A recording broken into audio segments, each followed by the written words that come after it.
വയനാട്ടിലെയും ചേലക്കരയിലെയും polling ശതമാനം കുറഞ്ഞത് കേരളത്തിൽ LDF-നോടും UDF-നോടും ജനങ്ങൾക്കുള്ള അപ്രീതിയും വിശ്വാസക്കുറവും തെളിയിക്കുന്നതാണെന്ന് BJP സംസ്ഥാന അധ്യക്ഷൻ കെ സുരേന്ദ്രൻ. പാലക്കാട് വാർത്താസമ്മേളനത്തിൽ സംസാരിക്കുകയായിരുന്നു അദ്ദേഹം. ചേലക്കര നിയമസഭാ ഉപതെരഞ്ഞെടുപ്പിന്റെയും പോളിംഗ് ശതമാന കണക്കുകൾ കേരളത്തിലെ LDF-നോടും UDF-നോടും സാധാരണ ജനങ്ങൾക്കുള്ള അപ്രീതി ശക്തമായി രേഖപ്പെടുത്തുന്നതാണ് എന്നുള്ളത് നിസ്സംശയം പറയാൻ സാധിക്കും.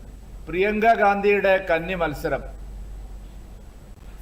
5 ലക്ഷത്തിലേറെ വോട്ടിന്റെ ഭൂരിപക്ഷം പ്രിയങ്ക ഗാന്ധി ദേശീയ തലത്തിൽ പ്രചാരണം ഏറ്റെടുക്കാൻ പോകുന്നു എന്നുള്ള സന്ദേശം, പ്രിയങ്കയുടെ വരവ് കേരള രാഷ്ട്രീയത്തിൽ വലിയ അത്ഭുതങ്ങൾ സൃഷ്ടിക്കുമെന്നുള്ള പരിവേഷം, ഇതെല്ലാം അസ്ഥാനത്താവുന്നു എന്നുള്ളതിന്റെ സൂചനയാണ് വയനാട്ടിലെ പോളിംഗ് ശതമാനത്തിന്റെ കണക്കുകൾ.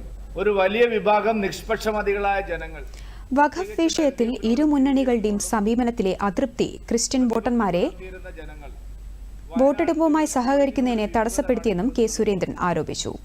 ന്യൂനപക്ഷ വോട്ടുകൾ ഏകീകരിക്കുവാനുള്ള ഇരു മുന്നണികളുടെയും ശ്രമം പരാജയപ്പെട്ടെന്നും BJP സംസ്ഥാന അധ്യക്ഷൻ അഭിപ്രായപ്പെട്ടു.